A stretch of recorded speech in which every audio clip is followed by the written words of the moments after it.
Hey guys, in this month's Historical Fiction 101, I'm going to be sharing with you historical fiction books appropriate for children.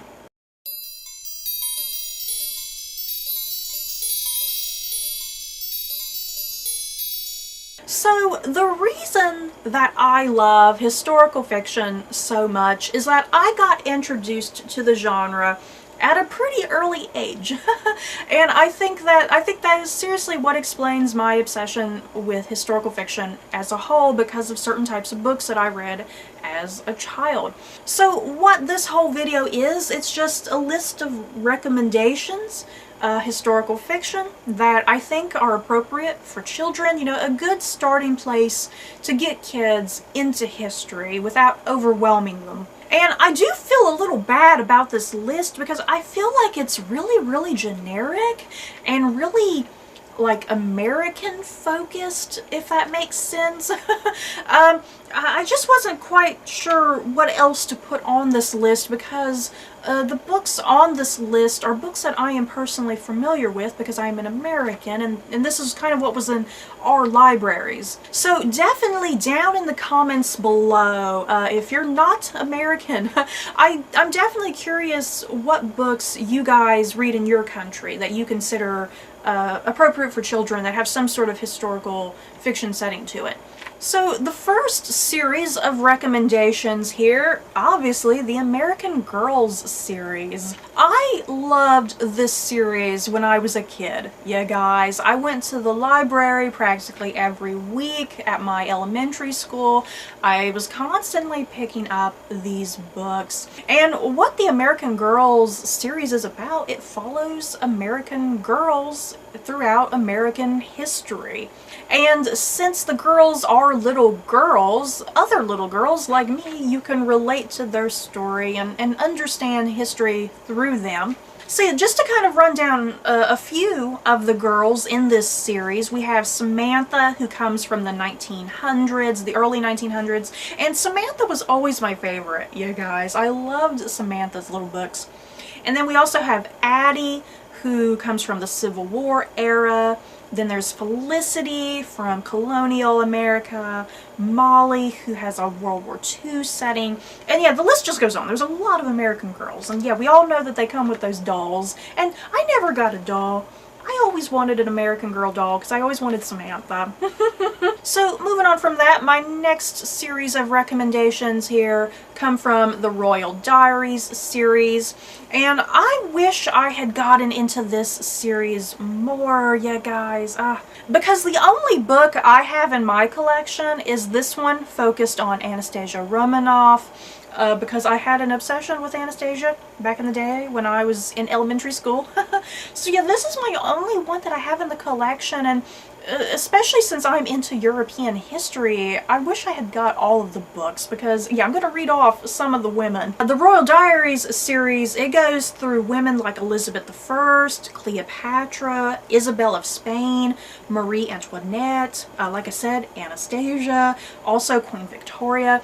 And the purpose of the Royal Diaries series, showing all of these intelligent, powerful women when they're children, you know, seeing their life story as they are children before they become the powerful women that they become. So yeah, I definitely like the idea of the Royal Diaries series because this gives kids a good look into European history without being overwhelming. So moving on from that, I have two series here. We have Dear America, which is primarily targeted at young girls, and then we have My Name is America, which is targeted at young boys. And the only book I have from the Dear America series is this one, The Diary of Margaret Ann Brady, who travels on the Titanic. This is the only book I ever purchased, but I do think I read other books from this series. But as for My Name is America, like I said, that one has a focus targeted more towards young boys, and I never got into that series, unfortunately.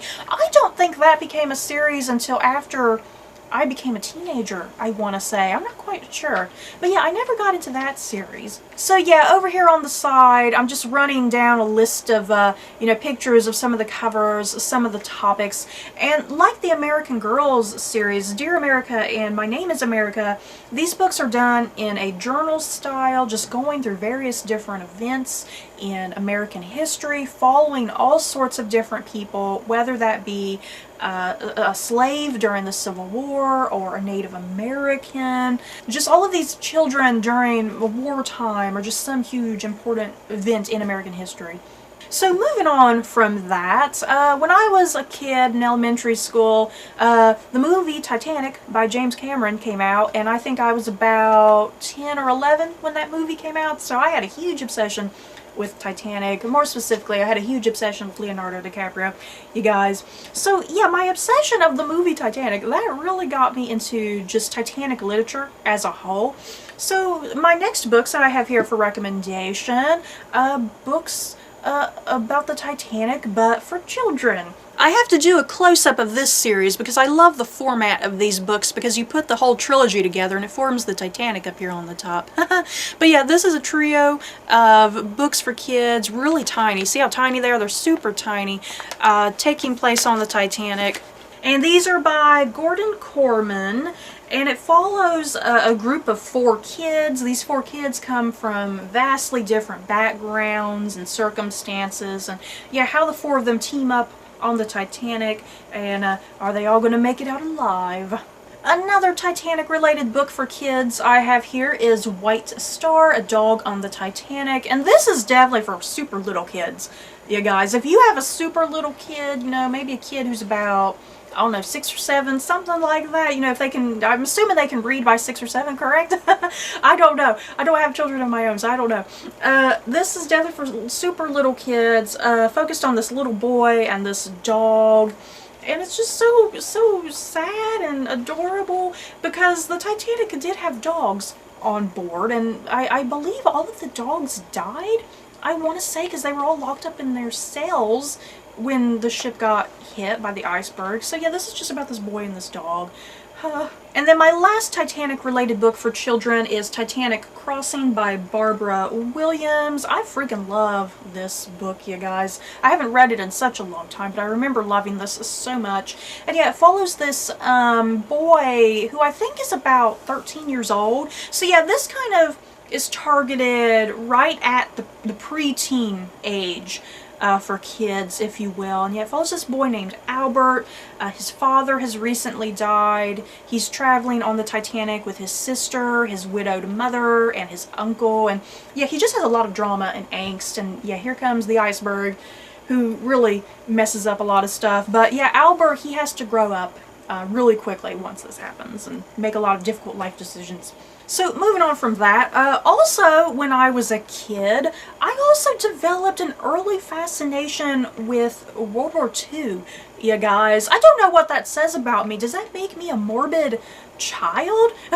Seriously, I just developed this incredible fascination, especially with the Holocaust. It just really got to me. I think since I was a young kid and I was introduced to the Holocaust at such a young age, through literature more specifically, I think it just, I don't know, maybe it traumatized me. That's what gave me my obsession with it. I don't know. And one of the first books that I read about the Holocaust was Number the Stars by Lois Lowry, and I have a feeling most elementary school age kids, this is the first experience most kids have with the Holocaust is through this book, I'm assuming. And yeah, this book is about a family who helps a Jewish family during Nazi-occupied Denmark. I haven't read this book in such a long time, you guys. I need to pick me up a copy. And then another Holocaust-related book is The Boy in the Striped Pajamas by John Boyne. I haven't read this book, but I have seen the very emotional movie. You guys, good lord, that movie. And yeah, this is through the point of view of a little boy. His family, they move to a house that is very close to a concentration camp. His father is like a a Nazi officer. So yeah, this little boy, he likes to go exploring. So one day he's out exploring. He comes across the concentration camp. Obviously there's the fence there, but through the fence he is able to communicate with a little Jewish boy. And it's such an incredibly emotional, powerful story. And then my next recommendation is The Book Thief by Markus Zusak. I am considering this a book for children, primarily because I read this for a children's literature class in college. But in bookstores, though, it tends to be in the young adult section. This book kind of straddles that. It straddles children's literature and young adult literature. So I definitely view this book as a good book. Definitely for preteens, you know, kind of in the preteen area and then going into the teenage years, since it does straddle that line. But yeah, this book follows a young girl named Liesel.